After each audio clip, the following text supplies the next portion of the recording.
नमा होमिओपॅथी आरोग्य संजीवनी। नमस्कार, मी शिल्पा गुजर। नमा होमिओपॅथी आरोग्य संजीवनी या विशेष कार्यक्रमात तुम्हा सगळ्यांचं खूप खूप मनापासून स्वागत आहे। आपल्या सोबत आहेत डॉक्टर साक्षी निकुम। साक्षी निकुम, तुमचं खूप खूप स्वागत आहे। नमस्कार। आणि डॉक्टर साक्षी निकुम आपल्याला व्हेरिकोज वेन्स या आजाराबद्दल आज माहिती देणार आहेत। पण त्याआधी आपण नमा होमिओपॅथी बद्दल जाणून घेऊयात। नमा होमिओपॅथीच्या माध्यमातून जवळपास 50,000पेक्षा जास्त रुग्ण त्यांच्या युनिक ट्रीटमेंटद्वारे बरे झालेले आहेत। नमा होमिओपॅथीचे कर्नाटकमध्ये आणि महाराष्ट्रामध्ये सुद्धा ब्रांचेस आहेत। जवळपास 21 ब्रांचेस त्यांचे आहेत आणि गुजरातमध्ये सुद्धा लवकरच नमा होमिओपॅथीच्या ब्रांचेस सुरू होणार आहेत। महाराष्ट्रामध्ये मुंबईतलं दादर, ठाणे, पुणे, त्याशिवाय नाशिक, संभाजीनगर, नांदेड, अकोला, सोलापूर, कोल्हापूरमध्ये त्यांच्या ब्रांचेस आहेत। तुम्हाला कुठचीही लक्षणं दिसत असतील, स्वतःमध्ये कोणताही आजार असेल, तुम्ही आपल्या स्क्रीनवरती सध्या जो नंबर दिसत आहे त्या नंबरवरती कॉल करू शकता, अपॉइंटमेंट घेऊ शकता आणि नमा होमिओपॅथीच्या डॉक्टरांशी बोलू शकता आणि तुमच्या शंकांचं आणि आजाराचं निरसन नक्की करू शकता। आता आपण आपल्या विषयावरती येऊयात। डॉक्टर साक्षी आपल्यासोबत आहेत। डॉक्टर साक्षी, व्हेरिकोज वेन्स म्हणजे नेमकं काय? तर व्हेरिकोज वेन्स आपण जसं म्हटलात की हा खूप प्रमाणात बघितले गेलेला आजार आहे। त्यातल्या त्यात हा खूप दुर्लक्ष सुद्धा केला जातो, कारण की मेन जे आपण बघतो की आजकालची जीवनशैली फास्ट लाईफ आहे, लाईफस्टाईल चेंज आहे, सिडेंटरी लाईफस्टाईल आपण जे म्हणतो ते आजकाल खूप वाढले आहे। त्यामुळे हा आजार जरी होत असेल तरी लोक हा खूप प्रमाणात दुर्लक्ष सुद्धा करतात। परत त्याचे सिम्पटम्स बघायला गेलं की सुरुवातीला काही काळ लोक अंगावर काढतात किंवा जे हिरव्या निळ्या शिरा दिसायला लागतात ते काही त्रास नसेल होत म्हणून ते सोडून देतात, काहीतरी औषधी उपचार मॉडर्न सायन्सची हेल्प घेऊन ते करतात। पण मुळात बघायला गेलं की हा आजार म्हणजे रक्त संचार निगडित आजार आहे। त्याचबरोबर हा आजार का होतो, जेव्हा आपलं हृदय हे ऑक्सिजनेटेड ब्लड आपल्या शरीराला पोचवले जाते, त्याच्यानंतरून ते ऑक्सिजनेटेड ब्लड पूर्ण शरीरात पोचवल्यावरती आपल्या शरीराचे मुवमेंट्स, हातपाय वगैरे हलणे, त्याची मुवमेंट्स होणे हे सगळं होत राहतं। पण जेव्हा हे सगळं होत राहतं त्याच्यानंतरून एक अशुद्ध रक्त सुद्धा तयार होतं। ते अशुद्ध रक्त गुरुत्वाकर्षणाच्या विरोधात दिशेने आपल्या परत हृदयाला फॉर फिल्ट्रेशन हे पोचवले जाते। तर हे कार्य करत असताना त्याच्यात नॉन रिटर्निंग वॉल्व्सचा समावेश असतो। तर नॉन रिटर्निंग वॉल्व्स काय करतात की हे जे गुरुत्वाकर्षणाच्या विरोधात जे रक्त वरती हृदयापर्यंत पोचवले जाते त्याच्यासाठी ते वॉल्व्स निगडित असतात। ते हे वॉल्व्स जेव्हा खराब होतात, डॅमेज होतात, डिफॉर्मिटीज त्याच्यात होते, तेव्हा तिथे रक्त साचायला सुरुवात होते। तर हे रक्त जेव्हा साचत राहतं त्याच्यासोबत आपल्या मांड्यांवरती, पायांवरती, कुठल्या ना कुठल्या भागावरती, पोटऱ्यांवरती हे हिरव्या निळ्या काळ्या फुगलेल्या शेरा हे दिसायला सुरुवात होते। यालाच आपण खूप कॉमन भाषेत असं म्हणतो की व्हेरिकोज वेन्स आहेत। डॉक्टर साक्षी, आपल्याला एक फोन येतोय, आपण त्यांच्याशी बोलूयात। माझा प्रश्न डॉक्टरांना आहे। मी खूप बरेच दिवस झाले की मला पायाचा त्रास आहे। तुमचा शो पाहिला आता मी जवळच्या डॉक्टरकडे गेलो होतो, विचारलेलं, पण ते काय बोलले की जरा जास्त आजार झाले, तुम्हाला ऑपरेशन करायला लागेल। पण मला ऑपरेशन करायचं नाही, तर तुमच्याकडेच काहीतरी याच्यावरती उपाय सांगू शकताल का? नक्कीच, जसं तुम्ही विचारता आहेत की तुम्हाला ऑपरेशन सजेस्ट केलं आहे वगैरे, तर तुम्ही हे बघायला पाहिजे की तुमचं जे आहे कोणत्या स्टेजमध्ये, व्हेरिकोज वेन्स कोणत्या स्टेजमध्ये आहे, नक्की व्हेरिकोज वेन्स आहे का, म्हणून आपण एक रक्ताची तपासणी सुद्धा करतो किंवा एक आपण नॉर्मल वेनस डॉपलर म्हणून ही सुद्धा ती करून जर का तुम्ही जवळच्या कोणत्याही शाखेत आम्हाला भेट दिली तर आमचे तज्ञ डॉक्टर तुम्हाला नक्कीच मदत करतील। नक्कीच, पण डॉक्टर, व्हेरिकोज वेन्स ज्या होतात त्याच्या मागची नेमकी कारणं काय आहेत? मी जसं पहिलेही बोलली की खूप कारणं आहेत आजकालची। मेन म्हणजे की ती आजकालची खूप सिडेंटरी लाईफस्टाईल जी आपण म्हणतो ती पण आहे, प्लस ओबेसिटी असते, वजन वाढणे, एकाच ठिकाणी कंटिन्यू ज्यांचं काम असतं, जे आपण IT जॉब्स प्रोफेशन्समध्ये बघतो। परत असेही प्रोफेशन्स असतात ज्याच्यात खूप वेळ उभे राहून काम करणे, स्वतःकडे दुर्लक्ष, हवं तितकं एक्सरसाइज न होता किंवा हवी तितकी शरीराला चालना न मिळत असल्यामुळे हे व्हेरिकोज वेन्सचे उद्भवतात। त्याच्यासोबत आपण बघतो की महिलांमध्ये मोस्टली आपण बघतो की ज्या गृहिणी असतात त्यांचं पूर्ण उभं राहून काम असतं किंवा शरीराकडे त्यांचं दुर्लक्ष होत असतं, त्याच्यामुळे सुद्धा होतात। प्लस टाईट कपडे घालणं किंवा हाय हील्स वापर करणं, त्यामुळे हा आजार होतो। प्लस महिलांमध्ये जेव्हा आपण बघतो की 6व्या, 7व्या, 8व्या, 9व्या महिन्यामधनं की पायांवरती हिरव्या निळ्या शिरा दिसायला सुरुवात होते. ही सुरुवात प्रेग्नन्सीमध्ये खूप होते, आजकाल खूप कॉमन आहे. पण याच्याकडे जर का दुर्लक्ष केलं तर ही प्रेग्नन्सी नंतरून वाढण्याची शक्यता आहे. प्लस त्याच्यानंतरून आजकालचा आहार पद्धती, पाणी कमी पिणे किंवा खाणं व्यवस्थित नसावं, म्हणून हे सगळे कारणं खूप आहेत. खूप कॉमनली आपण बघतो की ते आपल्याला व्हेरिकोज वेन्स याच्यासाठी बघायला मिळतात. डॉक्टर, तुम्ही सगळ्यात आधी म्हणाला होतात की व्हेरिकोज वेन्स हा दुर्लक्षित असा आजार आहे, त्याच्याकडे फार कोणी लक्ष देत नाही. मग याची सुरुवात कशी होते, ह्याच्या स्टेजेस नेमक्या काय आहेत? बघायला गेलं तर नक्कीच मी सांगू इच्छिते की हा खूप क्रॉनिक आजार आहे. क्रॉनिक आजार जेव्हा आपण म्हणतो की हा लॉंग टाइम चालतो, कारण की सुरुवातीची जी स्टेज आहे ज्याच्यात नसांचं जाळं होतं त्याला आपण स्पायडर वेन्स असं म्हणतो. First stage of varicose veins म्हणजे स्पायडर वेन्स. त्याच्यात शिरांचं जाळं वगैरे होणं, त्याच्यामुळे आपण त्याच्यात मोस्ट ऑफ द पेशंट्समध्ये, खूप पेशंट्समध्ये साइन्स अँड सिम्पटम्स दिसत नाही, म्हणजे त्यांना काही त्रास होत नाही, फक्त शिरा दिसायला लागतात. आणि आपल्या माणसांमध्ये कसं आहे ना, वृत्ती कशी असते की जोपर्यंत काही त्रास होत नाहीये, जोपर्यंत काही ते होत नाहीये, दुखापत नाहीये, तिथे जास्त दिसत नाहीये, त्यांच्या रुटिनिस्टिक लाईफमध्ये त्याला काही हे त्रास होत नाहीये, अडचण येत नाही, तोपर्यंत ते औषध उपचार घेत नाही. पण हे खूप कारण आहे की तो आजार तिथल्या तिथे निग्लेक्ट करून किंवा जर का कधी दुखलं तर काहीतरी पेन किलर खाणार वगैरे, त्याच्यामुळे हा आजार अजून वाढत जातो. ही असते first stage of varicose veins. त्याच्यानंतरून जी सेकंड स्टेज आहे, सेकंड स्टेज म्हणजे डायलेटेशन ऑफ व्हेरिकोज वेन्स. सेकंड स्टेजमध्ये काय होतं की ह्या ज्या शिरा ज्या आपण दुर्लक्षित करतो त्यानंतरून तिथे फुगून ते फुगेशीर शिरा होतात. ते तुमच्या हाताला किंवा तिथे मग क्रॅम्प्स येणं. Most of the time patients येऊन आम्हाला सांगतात की आमच्या पोटऱ्यांमध्ये चमक येते, पोटरे ओढत आहेत, रात्रीचे कळ मारतात, झोप येत नाही, पेन होतं, चालताना दुखणं. ह्या सगळे पेशंट जेव्हा आम्हाला सांगतात की तुम्हाला डायलेटेशन दिसतं, फुगेशीर शिरा पूर्ण मांडीवरून किंवा खालपर्यंत पायापर्यंत सुद्धा दिसतात, सूज येते, पायांना सूज येते, पोटरे कडक होणे, परत चालताना दुखतं, परत गोठ्यांपाशी म्हणजे अँकल्स जवळ तुम्हाला सूज जास्तीत जास्त दिसते, याला आपण dilatation second stage of varicose veins असं म्हणतो. त्यातल्या त्यात मग आता आली तिसरी स्टेज. तिसरी स्टेज म्हणजे काय, जेव्हा आपण डायलेटेशन सुद्धा दूर करतो किंवा त्या आजारावर उपचार घेत नाही सेकंड स्टेजमध्ये सुद्धा, तर हा तिथे रक्त साचून तिथे तो काळसरपणा एक यायला लागतो, कारण की हे अशुद्ध रक्त असतं. ते अशुद्ध रक्त जास्त काळ जर का त्याच जागेवरती साचलं तर मग तिथे काळसरपणा येणं, ती त्वचा काय म्हणतात कोरडी पडणं, त्याला आम्ही म्हणतो व्हेरिकोज एक्झिमा. ती त्वचा जेव्हा कोरडी पडते तेव्हा तिथे खाज येणे, पेशंट लोक येऊन म्हणतात की ते काळसर पडतं किंवा ते काळसर पडायला लागले, म्हणून आम्ही आधी खूप मॉडर्न सायन्सची मदत घेऊन काहीतरी लेप लावणार किंवा काहीतरी काय म्हणतो आपण ऑइंटमेंट, ते सगळं, किंवा काही थोडाफार दुखापती झाल्या की तिथे एकदमच नस फुटून किंवा हे होऊन रक्त बाहेर पडणं, याला थोडं आपण म्हणतो की व्हेरिकोज एक्झिमा हा मेन स्टेज आहे. हा थर्ड स्टेजमध्ये आम्ही बघतो. त्याच्यानंतर मुख्यात म्हटल्यावरती मेन स्टेज सगळ्यात जी आहे ती आहे व्हेरिकोज अल्सर. तर व्हेरिकोज अल्सर कधी होतो, जेव्हा आपण third stage of varicose veins ही नाकारतो किंवा ती टाळतो, त्याच्यावर काहीतरी पेन किलर म्हणा किंवा त्याच्यावर फक्त ऑइंटमेंट्स लावून, क्रीम, मलम हे सगळं लावून जेव्हा आपण तो टाळतो, त्याच्यानंतरून व्हेरिकोज अल्सर्स होतात. जेव्हा थोडीफार जरी जखम तुम्हाला झाली की त्यावेळेस तुमचा तिथली नस तिथली शिरा फुटते. का फुटते? कारण की ते रक्त जे एवढ्या वर्षानुवर्षांपासून, जसं मी आधी पण बोलले की हा क्रॉनिक आजार आहे, ते वर्षानुवर्षापासून साठवून तिथे थोडीशी जरी खरोच पडली तर ती फुटते. आणि ती ॲक्च्युली होतं कसं ना, पेशंट लोकांना जाणवत पण नाही, कारण की तिथे एवढ्या वर्षानुवर्षापासून जे रक्त साठतंय तिथल्या नसा, जे आपण म्हणतो नर्व्ह सेन्सेशन सुद्धा लॉस्ट होत जातं. त्याच्यानुसार जर का थोडंसं फार धक्का लागला किंवा एक खरचट जरी आली तरी ती शिरा फुटून त्याच्यातनं रक्त येणे, त्याच्यानंतरून थोडंसं पस, तरी अल्सर मोठे होत जातात. आणि जसे जसे अल्सर्स वाढतात तसं त्याचं कॉम्प्लिकेशनसुद्धा वाढतं.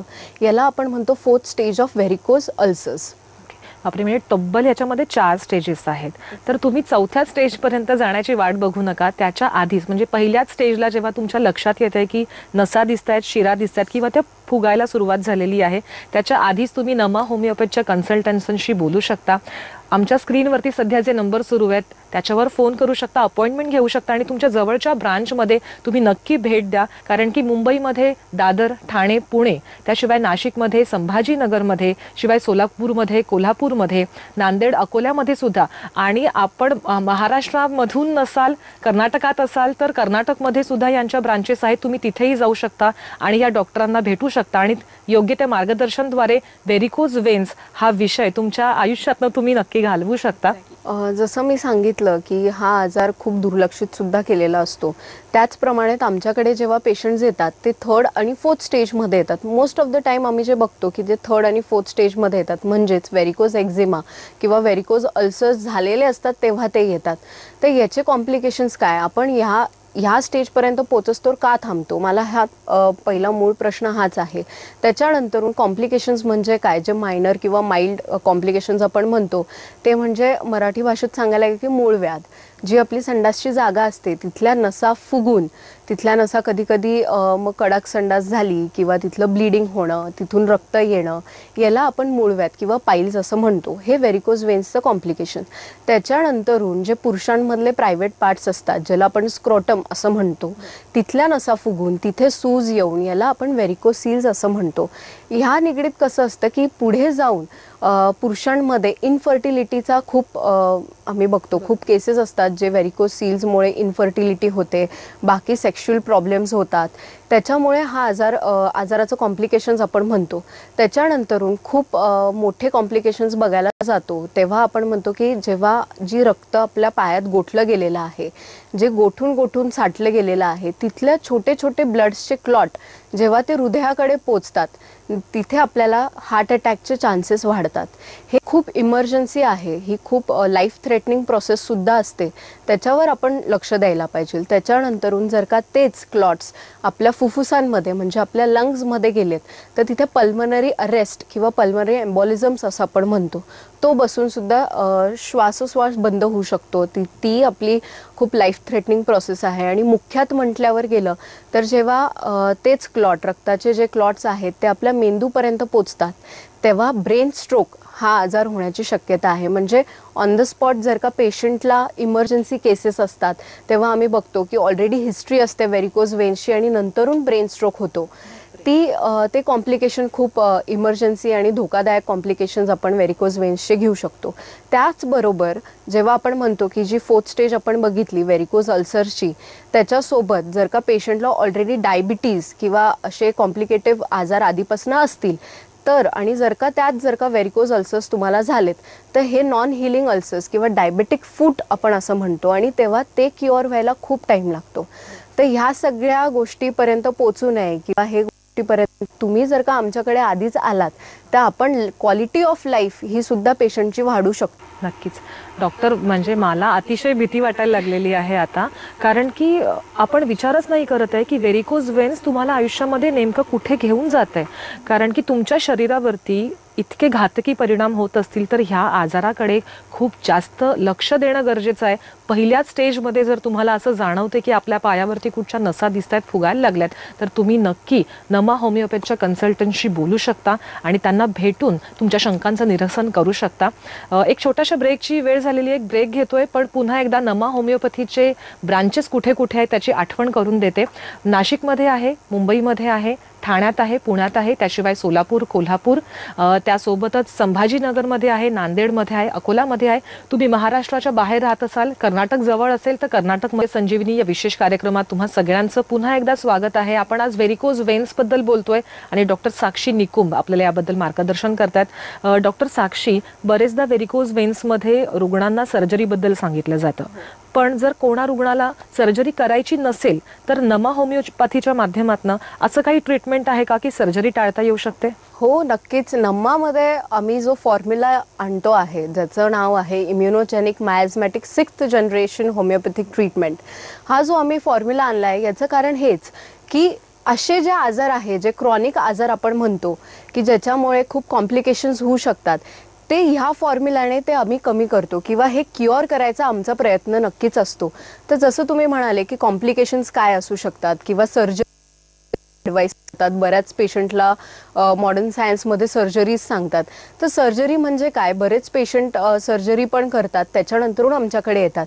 सपोज जर का एक आपण उदाहरण घेतलं की आपल्या पायात जर का 5 नसा असतील, 5 शिरा असतील, त्या 5 शिरांपैकी 2 शिरांमध्ये वॉल्व्सची खराबी असेल, तर त्याच्यासोबत काय होतं की ओपन सर्जरी किंवा लेझर सर्जरी जे मॉडर्न सायन्समध्ये आहे की व्हेरिकोज वेन्समध्ये करता येतात, त्या केल्यानंतरून तुमच्या ज्या 2 शिरांमधले वॉल्व्स खराब झाले आहेत ते काढून किंवा त्याला काहीतरी कट वगैरे काय जे आपण म्हणतो ते करून, त्याच्यानंतरून जो रक्तप्रवाह हृदयाकडून येतो किंवा आपल्या शिरांपासून आपल्याला जे अशुद्ध रक्त पुढे वाढवायचं असतं, हृदयाकडे न्यायचं असतं, त्याच्यामध्ये काय होतं ना की प्रेशर बिल्डअप होतं.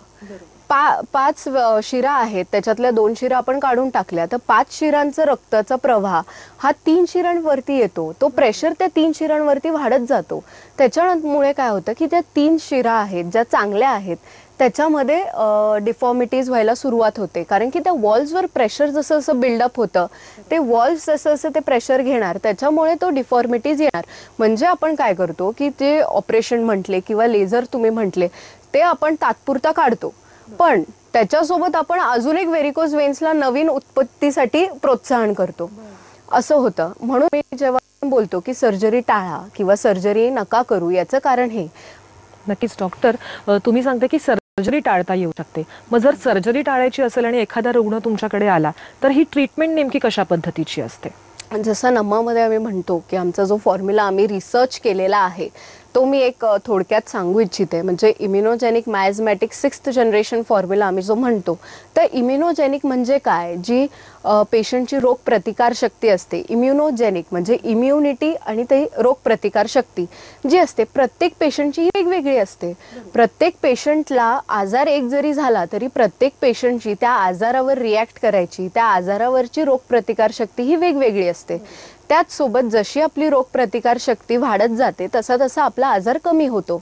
म्हणजे तुम्हाला पुढे जाऊन काही कॉम्प्लिकेशन्समध्ये तुम्ही एंडअप होणार नाही याची आम्ही काळजी घेतो. त्याच्याच सोबत मायझमॅटिक म्हणजे काय की रूट कॉज म्हणजे काय की हा आजार का होतो किंवा का झाला, कशा पद्धतीने झाला. एलिमेंट्स फ्रॉम जे आम्ही आमच्या अभ्यासात आम्ही वापरतो, एलिमेंट्स फ्रॉम की काहीतरी कारण होतं आणि आपल्याला हा बसतो, आजार होतो. जे धावपळीचं जे आजकाल जीवन झालंय त्याच्यामुळे सगळ्यांनाच एक फास्ट क्विक रिलीफ आपण म्हणतो तो हवा असतो. म्हणून आमचा फॉर्म्युला एक आम्ही असा तयार केला आहे की जो 6th जनरेशनच्या सोबतीने राहून तुमचा आजार लवकर कसा बरा होईल याची आम्ही काळजी घेत राहतो. म्हणून हा आमचा होमिओपॅथिक फॉर्म्युला आहे, ज्याला आम्ही नाव दिलंय immunogenic मायझमॅटिक 6th generation homeopathic formula. बरोबर आहे डॉक्टर. म्हणजे मुळापासून आजार कसा बरा होऊ शकतो नमाच्या माध्यमातून यातनं तुम्ही आम्हाला सांगितलेलं आहे. पण कोणताही आजार हा वाईटच, बरोबर? तो आजारच होऊ नये म्हणजे व्हेरिकोज वेन्स होऊच नाहीत यासाठी नेमकं काय केलं पाहिजे? नक्कीच याच्यासाठी जे मॅनेजमेंट आपण करतो किंवा प्रिकॉशनरी म्हणजे प्रिव्हेंटिव्ह मेजर्स, की हा आजार ज्यांना नसेल किंवा हा आजाराची सुरुवात ज्यांना असेल, तर ज्यांना हा आजार नसेल त्यांना मी सांगू इच्छिते की तुमचं डाएट, मेन म्हणजे तुमचं डाएट, पाण्याचा इंटेक वाढवणं किंवा दिवसाला तुम्ही जास्त वेळ जर का तुमचं बसून काम असेल तर तुम्ही ते 1-2 तास बसून काम झालं की एक 5-10 मिनिटाचा वॉक घेणे, की एक्सरसाइज, परत वजन कमी करणे. वजन जास्त वाढलेलं असेल तर पोटऱ्यांवर, पायांवर, गुडघ्यांवर प्रेशर येतं, त्याच्याने हा आजार उद्भवतो. टाईट कपडे न घालणे किंवा हाय हिल्सचा कधीतरी प्रयोग करणे, जास्त कंटिन्यू तुमच्या लाईफमध्ये हाय हिलसुद्धा नाही घालवायचे. महिलांना मी हे खूप गरजून सांगावं असं मला वाटतं की तुम्ही जे हाय हिल्सचा घालतात किंवा उभे राहून जास्त वेळ काम करतात, गृहिणी स्पेशली, त्यांना सांगायचे की तुम्ही फक्त कामाकडे न लक्ष देता तुमच्या शरीराकडे सुद्धा तुम्ही लक्ष द्या, की तुमचा व्यायाम होतोय का, तुमची शरीराची हवी तितकी हालचाल प्रॉपर होते आहे का, हे तुम्ही एकदा तुमच्या याच्याकडे लक्ष द्या. म्हणून आम्ही म्हणतो की पहिल्या जर का स्टेजेसमध्ये तुमचा हा आजार असेल तर तुम्ही प्रत्यक्षात पहिले येऊन आम्हाला भेट दिली तर हा आपण एकदम सुरळीतपणे आणि एकदम छान औषधांनी आम्ही तो रिलीफ करू शकतो. त्याच्यानंतरून जे ऑलरेडी 2nd, 3rd स्टेजमध्ये असतील त्यांनी घाबरून जाण्याचं कारण नाही आहे. ते सुद्धा आमच्याकडे इतके पेशंट्स येतात मॅम, मी तुम्हाला सांगू इच्छिते की इतके पेशंट्स येऊन सुद्धा आम्ही त्यांना क्युअर केलेत. म्हणजे अल्सरच्या केसेस आमच्याकडे क्युअर झालेल्या आहेत, एक्झिमाच्या केसेस आमच्याकडे क्युअर झालेल्या आहेत. हेल्दी लाईफस्टाईल ही सगळ्यात महत्त्वाची आहे आणि त्याहूनही तुम्हाला जर हा आजार होतोय तर तुम्ही नमा होमिओपॅथीच्या होमिओपॅथ कन्सल्टंटशी नक्की बोला आणि तुमचा हा आजार तुम्ही निपटून काढू शकता.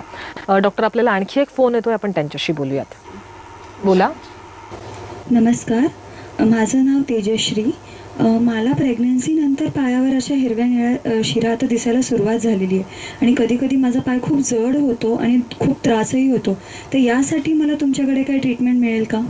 नक्कीच डॉक्टर याच्याबद्दल मार्गदर्शन करतील. डॉक्टर, काय ट्रीटमेंट असू शकते? हो, मोस्ट ऑफ द मी आधी पण सांगितलं की प्रेग्नन्सीमध्ये आपण बघतो की महिलांमध्ये हा त्रास सुरू होतो. तर मुळात मला तुम्हाला असं विचारू इच्छिते की जर का तुम्ही 6th, 7th, 8th किंवा 9th मंथ प्रेग्नेंट असाल तर मग त्याच्यानंतर तुमच्या ह्या ज्या शिरा दिसत आहे याच्यासाठी तुम्ही नक्कीच जर का चालणं वगैरे मॅनेजमेंट जे आपण म्हणतो ते केलं आणि आफ्टर प्रेग्नन्सी जर का तुम्ही ट्रीटमेंट घ्यायला सुरुवात केली तर हा नक्कीच आजार आपण लवकरात लवकर बरा करून ते पुढे कॉम्प्लिकेशन्समध्ये नाही येणार याची आम्ही नक्कीच काळजी घेऊ. नक्कीच डॉक्टर साक्षी, तुम्ही अतिशय छान माहिती दिलीत आणि प्रेक्षकांच्या शंकांचं निरसन सुद्धा केलं, त्यासाठी तुमचे खूप खूप आभार. नमा होमिओपॅथी आरोग्य संजीवनी या विशेष कार्यक्रमात आता वेळ झाली इथेच थांबण्याची, पण पुन्हा एकदा आठवण करून देते, नमा होमिओपॅथीचे जवळपास महाराष्ट्रामध्ये 21 शाखा आहेत, कर्नाटकामध्ये सुद्धा आहेत आणि लवकरच गुजरातमध्ये सुद्धा त्यांच्या शाखा सुरू होणार आहेत. दादरमध्ये, ठाण्यामध्ये, मुंबईत, पुण्यामध्ये, शिवाय नाशिकमध्ये, संभाजीनगर, त्याशिवाय सोलापूर, कोल्हापूर, नांदेड, अकोला यामध्ये सुद्धा त्यांच्या ब्रांचेस आहेत. त्याच्यामुळे जर कोणतीही समस्या तुम्हाला व्हेरिकोज वेन्सबद्दल वाटत असेल तर जवळच्या शाखेशी जरूर संपर्क करा आणि तुमच्या शंकांचं निरसन करा. आता वेळ झाली इथेच थांबण्याची. नमस्कार.